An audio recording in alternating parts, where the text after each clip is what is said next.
The Bench. Two strangers, a terrorist bomb, and an extraordinary tale of courage. The following is a true story.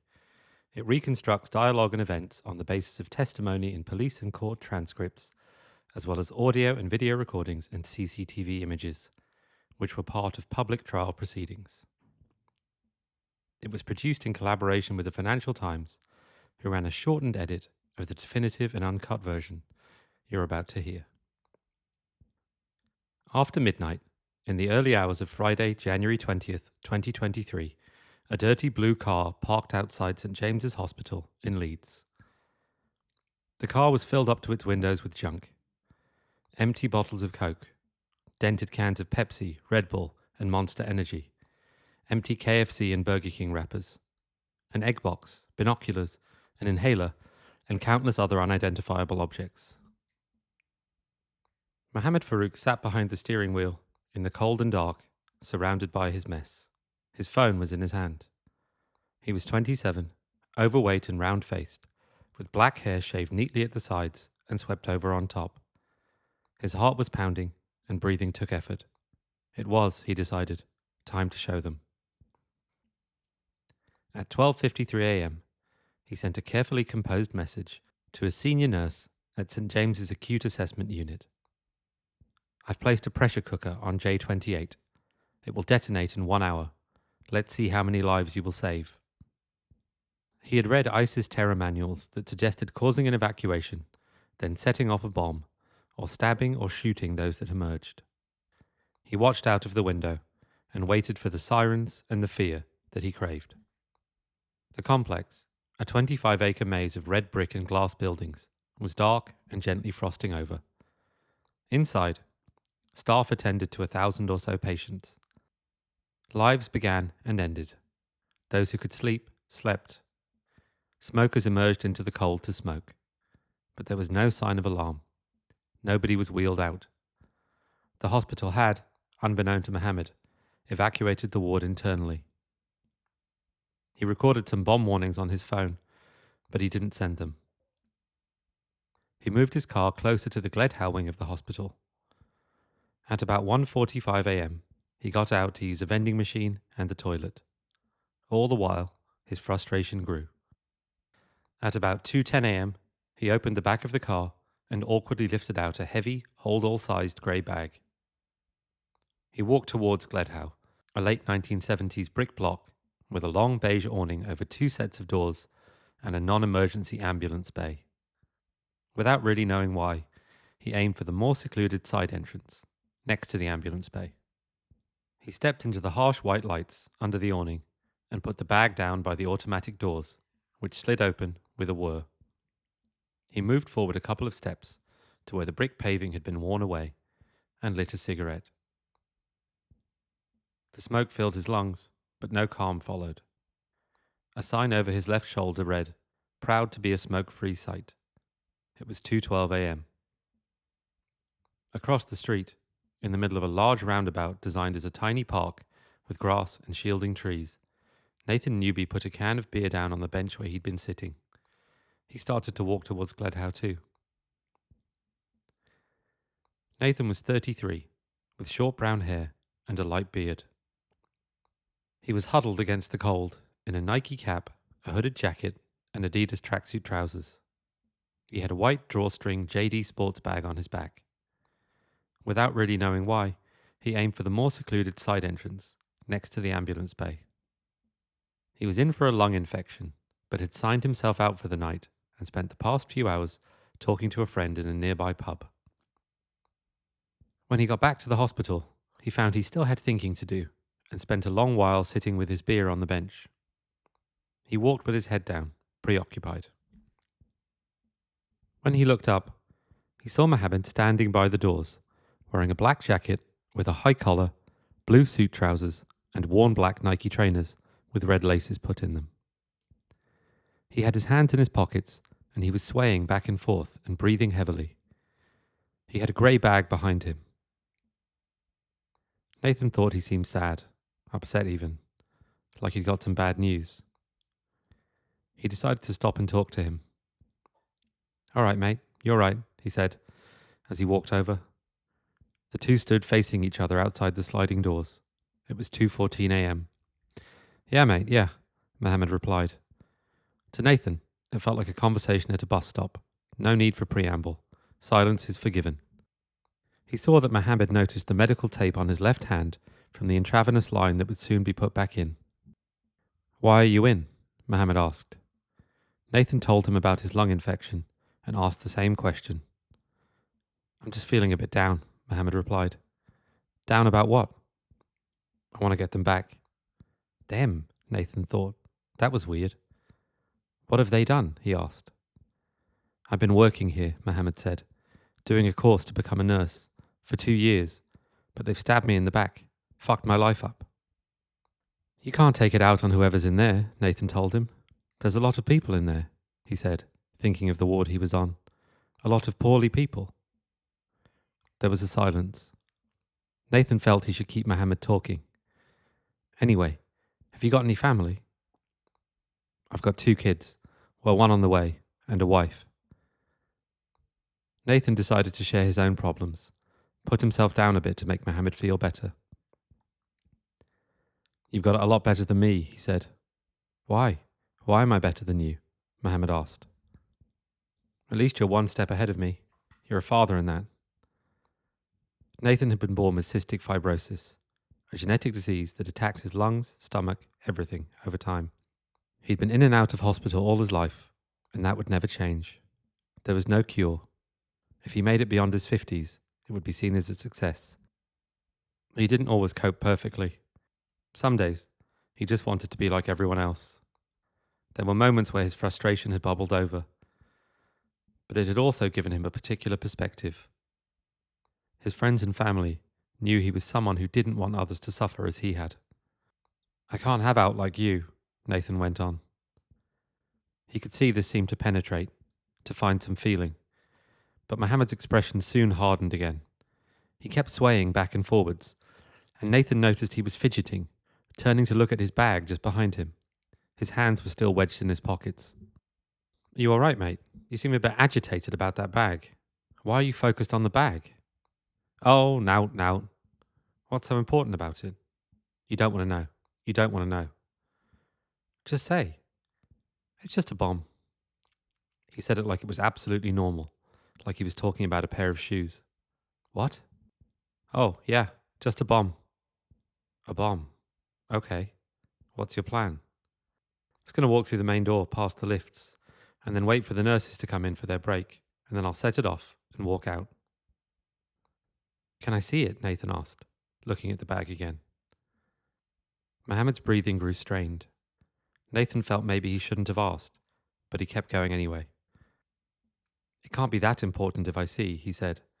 If what you say is in there is in there. Mohammed turned, bent over the bag, and with one zip opened the top. Inside was what looked to Nathan like a slow cooker with a metal lid on it. There were 2 or 3 wires on the top that came out to another small piece on the side. He kept the bag open for 4 or 5 seconds, then closed it back up. Nathan felt a surge of shock and fear.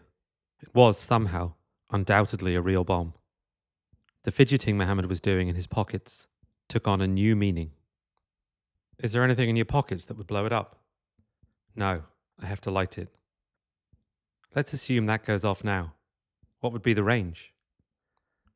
Mohammed pointed to a car about 50 feet away and a bin about the same distance away. It would go to them there and take the front of the hospital off. Mohammed had lied in the text message he'd sent to the ward. He still had the bomb, but it was a pressure cooker carrying 10 kilograms of explosive with a fuse wired to a secondary charge to detonate it. The cooker would contain and thus magnify the explosion and add shards of shrapnel. It was powerful enough to demolish a house. Mohammed had deliberately tried to make it bigger than the 2 Boston Marathon bombs, also pressure cookers, which each contained 3.5 kilograms of a similar explosive. Though those went off outside, they killed 3 people and injured 281, including 16 who lost a limb. Gledhow contained St. James's maternity services, including the delivery room, neonatal and postnatal wards, and 6 wards for elderly patients. Dozens would die, and countless more would have their lives changed forever. Later, people asked Nathan why he didn't run. He just said he'd always handled things differently from how normal people did. He tried to take everything with a pinch of salt, including his health, because it didn't matter what he was confronting, really, only how it was inside him. He thought about wrestling the bomb away, but he might not succeed, and Mohammed might have other concealed weapons. He thought about shouting for help, but it seemed the most likely outcome was that he'd break the trust they'd built. Mohammed would have time to light the bomb, and they'd both die at the very centre of the explosion, along with whoever he alerted. A nurse emerged from Gledhow's doors, passed them, and started smoking a cigarette about 12 feet away. Mohammed became aware of her and stopped talking. His attention was on the nurse. She looked at him, looked at the bag. The three of them stood, connected, but not connected. Nathan started to think of himself as being in the right place at the right time. His instinct was to get this man and his bomb away from the front of the hospital and from other people, and to keep him talking. "My legs are hurting because we've been stood up for a while," Nathan said. "My beer's on that bench," he said, and pointed to the roundabout. "Come and sit next to me and bring that with you." Mohammed picked up the bag, and they walked across the road to the roundabout. The lighting changed from the harsh overhead of the Gledhow awning to the atmospheric light posts of the park. Behind them, the nurse put out her cigarette and went inside. Mohammed placed the bag down in front of a dark wooden bench.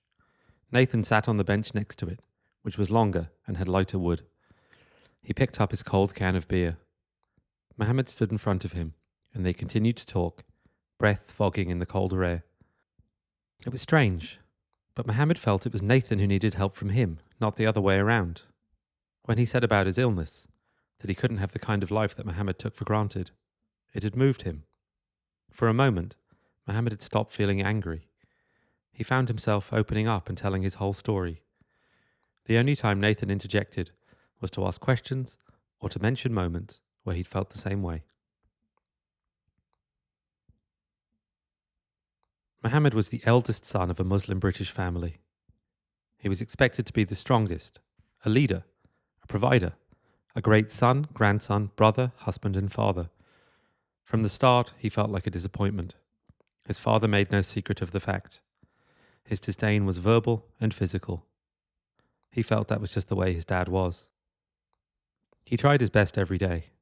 He wasn't stupid, but he had a blank affect that confused people, and he struggled to engage with others. He got frustrated easily, and he fixated on problems. Much later, he was diagnosed with a likely autism spectrum disorder. Wherever he went, people seemed to pick on him or take advantage of him. He'd accused 2 female relatives of sexual abuse. At school, he was bullied so much that he couldn't hide it from his parents anymore and had to change schools. He managed to scrape through the rest of his education when a PE teacher helped protect him from new bullies. He'd wanted to work with computers. It was something he had a talent for, but he could never maintain the hope necessary to finish what he had started. His Instagram account showed several attempts to start a business based on something called ethical hacking. He came up with different names: NetSiege, Majestic 12, Cyber Action Force, and made logos for each, interspersed with inspirational quotes. Work while they sleep, learn while they party, save while they spend, live like they dream. He had not one friend in the world. He had a few people he chatted to online briefly, but they scammed him out of £300 in crypto and disappeared. He was married, but felt ashamed to talk honestly to his wife. His 2 little sisters were both more successful, by his parents' standards. By his 20s, he lived in the semi-detached house next door to a family who despaired of his failures, while also treating him with the formal deference accorded to the role of elder son. He was alone, even if he was not alone. His mother had been a social worker, and she pushed him into a job in clinical support at St James's, earning about £20,000 per year.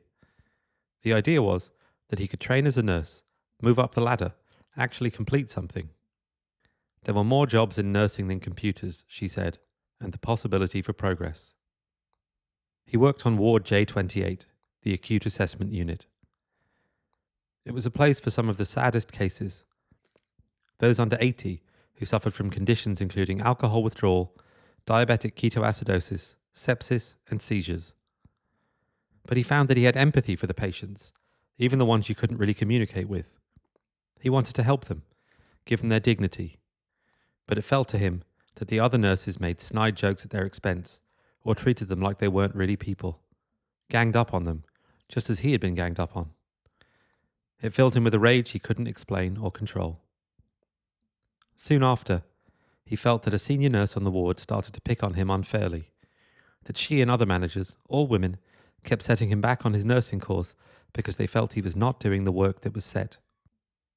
But how could he, when he was under such unfair scrutiny and pressure? Eventually, they told him he simply would not make it as a nurse. Those were years he would never get back. He couldn't have failed again. He couldn't accept it. He kept his failure secret from his family. It was his job to be man of the house, not the kind of guy who would get picked on.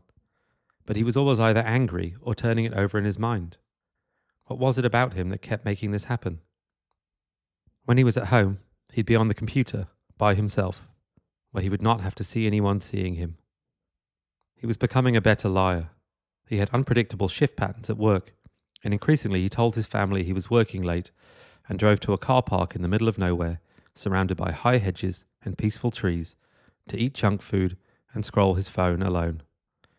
He just needed time to think, to contain all the pressure. His wife got frustrated sometimes and asked him why he never took her out or spent time with her, but he made excuses and brushed it off. In his mind, he was protecting her from his turmoil. He had volunteered for a cybersecurity team within the NHS.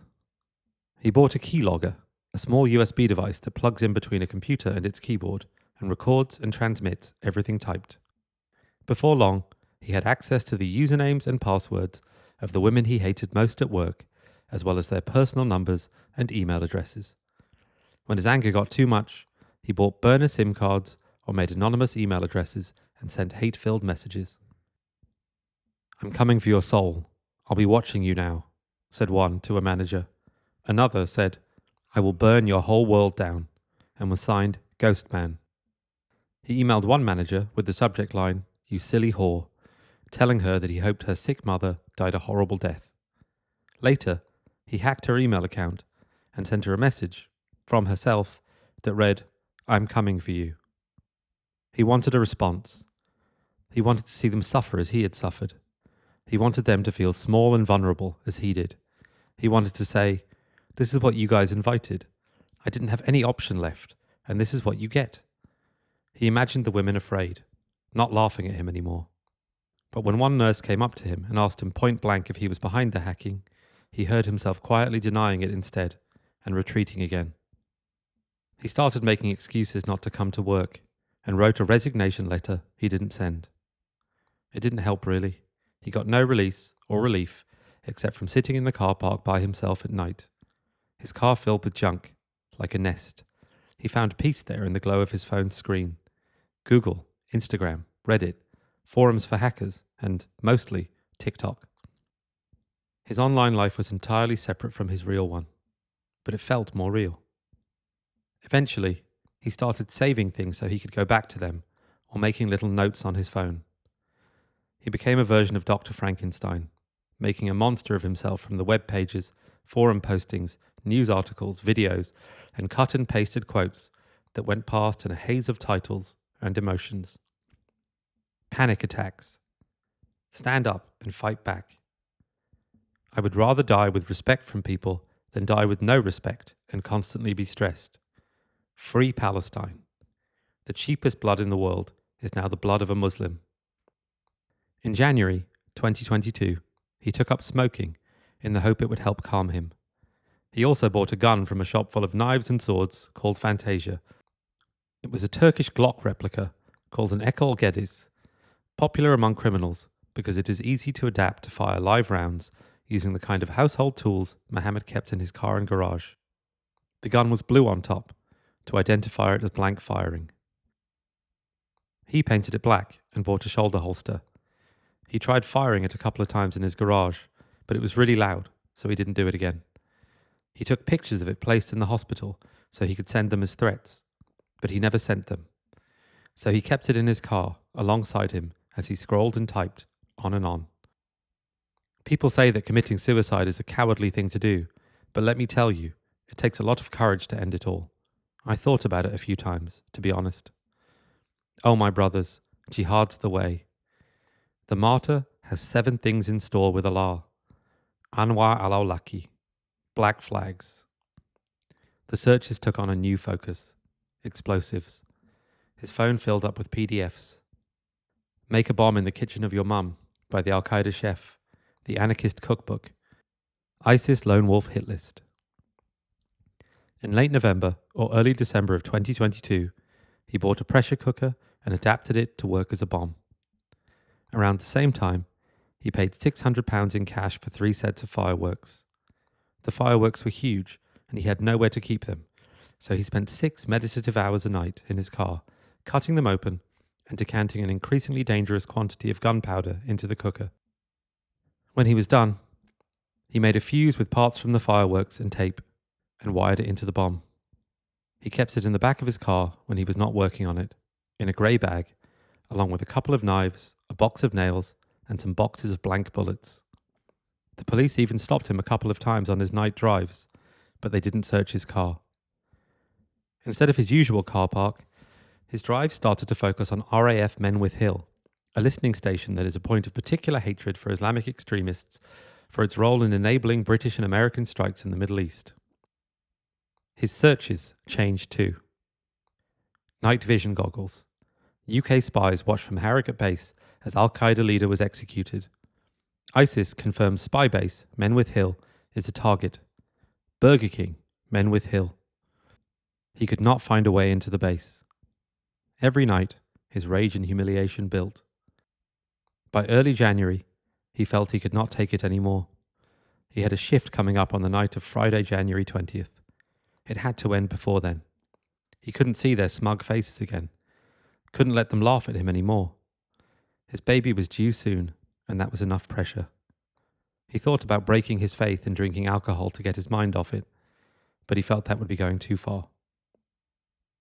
On Thursday, January 19, he showered at 5 p.m. and went out at 6 p.m. He sat in his usual car park alone, scrolling TikTok, but it brought him no rest. All he could think about was that he felt the same every day for so long, and it would never change. He could never say anything to the women. He didn't have the confidence. He smoked cigarette after cigarette, but that didn't help. So he went to KFC and got 2 small pizzas and a burger. But that didn't help either.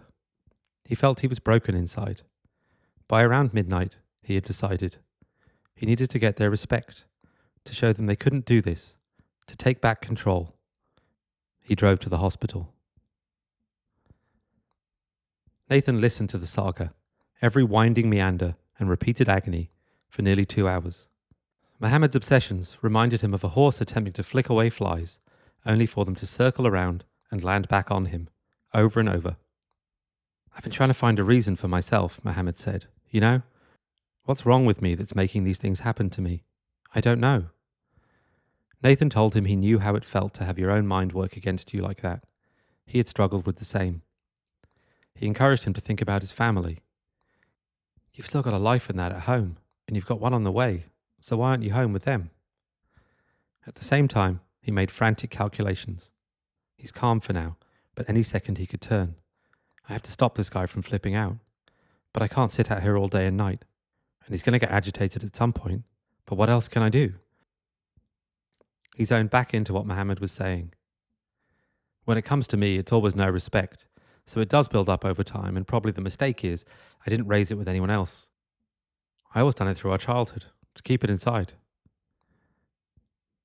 At that moment, about 4:15 a.m, a security guard wandered over. He stood right by the bomb and lit a cigarette. It was awkward. Nathan and Mohammed stopped talking. Nathan thought about alerting the security guard. He even tried with his eyes, but he somehow didn't want to yell. He felt he was getting through to Mohammed. The guard put his cigarette out after 3 or 4 minutes and walked away, blissfully ignorant. Nathan felt the time had come to gamble. It's somewhat stupid you're doing, he said. It's so small you could just walk away from it. You're risking something as big as this to scare a few people. It's not worth it. You've got two choices now, he went on. You either do it if you really want to do it, but then think about what's going to happen to your family. Or you can just walk away now, and I won't say nothing at all. And you can come back and see me tomorrow, and we'll talk some more. Mohammed thought. He knew if he walked away, it would all continue. The feelings. Is it me? Is it them? Over and over. Driving a bomb around. Nights in the car. There would be no walking away. It had to end tonight. Can you phone 999? Mohammed said. You what? I want you to phone 999, please. Right, okay. Are you sure? Nathan replied. He got his phone out, but it had run out of battery. I can't, mate. My phone's died. But have you got a phone? I've got a phone. He handed it over, and as he did, Nathan remembered, with a jolt of fear, that bombs are often detonated by transmissions from mobile phones. If I start putting numbers in here, mate, it's not going to blow, is it? You said you had to light it, but it's not going to set that off, is it? Here, I'll tell you what. You type it in. The numbers appeared on the screen, one by one, glowing nines. As he was typing, Nathan realized that if Mohammed was lying, if the phone did connect to the bomb, there was nothing he could do. He would not get far even if he ran. It's done, he thought to himself. At least I got him away from the main entrance. He watched Mohammed's finger move towards the dial button and did not move to stop him. He pressed it. Nathan looked at the bag. There was no blast of light, noise and heat, no impact wave or shrapnel. At 4:21 a.m., the call connected and it started to ring. Nathan felt relief, along with fresh worry, now that the end seemed closer. He reassured Mohammed. You're doing the right thing, mate. The best thing. Can I shake your hand? Mohammed said. Yeah, Nathan replied and shook his hand. The operator, a young woman with a calm, clear voice, answered. He put it on speaker. Emergency, which service? Can I have the police, please? Nathan said while watching Mohammed. What's happened? The operator asked. I'm with a guy and he's told me he's got a bomb and he wants to go through St. James's Hospital and set it off, Nathan said.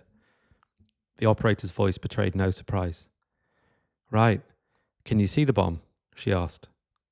Yeah, I can see it literally, Nathan said, glancing over. How far away are you from it? I'm 6, 7 feet away. He stood in front of me, Nathan said, making eye contact with Mohammed, who was looking around to see what was going on. He was just about to kill a lot of people. The operator asked him exactly where he was, and there was the sound of typing.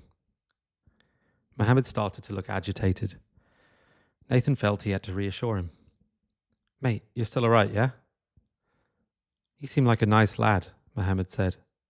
Can I have a cuddle? Nathan hugged him, his hand around Mohammed's shoulder. As they disentangled, Mohammed unzipped his coat and reached inside. As he was doing it, time slowed for Nathan. He first noticed a familiar metal ring of some kind, and he thought instinctively of shooting games he'd played online. Mohammed pulled his gun from its shoulder holster with a sound of polymers. He pointed it at Nathan and held it there, looking at him. Nathan was sure he was going to get shot, right at the finish line. He felt sweat break out on his palms. Then, after 2 or 3 seconds, Mohammed turned the gun around and offered it to him. Whoa, put it on the side there. Honestly, mate, Nathan said to Mohammed. He just pulled the gun out, he told the operator. He just pulled the gun out. Yes. Honestly, mate, you're doing well. Put it on the side there. Honestly, mate, you're doing the right thing, mate. You're doing the best thing, mate. What's his name? The operator asked. Nathan realized that despite sharing details about their lives, he didn't know. What's your name, mate? Mohammed gave his name and date of birth. You're doing the best thing, mate. You are, mate. Okay, and do we know what type of gun it is? The operator asked. It looks like a pistol. I don't want to touch it. And does it look like a kid's gun or a real gun? It's definitely a real gun. Just try and keep him calm, Nathan. I am doing. Nathan hung up. It was an awkward moment, It was over, but not over. His fear was not lifted, because now they just had to wait. He still had Mohammed's phone in his hand, and he had an idea. He could record Mohammed, in case he didn't make it through this last moment. The bomb was set off, and the police needed to know who had done it. He was unfamiliar with the phone. It wasn't a Samsung. Under Mohammed's sporadic gaze, he figured out where the video function was and tilted the phone away so Mohammed could not see. He hit record at 4:38 a.m. "What were your intentions then?" Nathan asked. "If I hadn't bumped into you, what were your intentions?" "To let it off inside. I would have just done it in the kitchen." "Why do you think that's okay to do?" "I don't know. I've just had enough. I don't know." He tried to tilt the phone up a little so the police would be able to see what Mohammed was wearing and how he looked. As he was doing it, he dropped the phone and watched it tumble through the air. If it landed screen side down, Nathan thought, Mohammed would never know about the video and would still trust him. If it landed screen side up, he would see. It landed screen side down. Nathan picked it up and managed to stop the video. In the distance, he could see the police armed response unit arriving in a convoy of white cars. He was agonizingly sure they would drive past, so he risked a big movement and waved to them. They accelerated over, and the benches were bathed in headlights. Half a dozen officers with compact black Heckler & Koch assault rifles rushed out. At 4:45 a.m., they grabbed Nathan and dragged him away. It hurt his arm and came as a shock after so many hours of intimate conversation. He supposed they had to do it that way. Now he was safe. He felt both how close to death he had come and gratitude that he had escaped. All he could think was, the whole time he had a gun. It wasn't just the bomb. What if he got agitated? What if he got upset? In the back of the police van, Nathan noticed dozens of other officers arriving to cordon off the site. He saw that it was nearly 5 a.m. and the sky was turning pale. He thought about his partner at home, but also that it might be too early to phone her. He couldn't wait to hug her. Later, he wondered, if he had not come, would Mohammed have done it? Had he got him in trouble for no reason? He came to feel that nobody goes to the trouble of making a bomb if they're not going to use it. Mohammed was being arrested, hands on the warm front of the car, with a surprising gentleness. Subject secured. "Are you Mohammed? You all right? How are you feeling?" Mohammed didn't answer. If he had, he might have said he felt relieved. He had realized something. If Nathan could keep trying to do the right thing, what excuse did he have? His situation was not like Nathan's. He had made a choice, and now he was free from the hell he'd woken up in. A fresh hell was beginning, but it was one he'd chosen himself. That was a new feeling. In the background, the officer was still talking to Mohammed. "Obviously something's gone wrong in your life," he said. "Do you need to speak to someone?"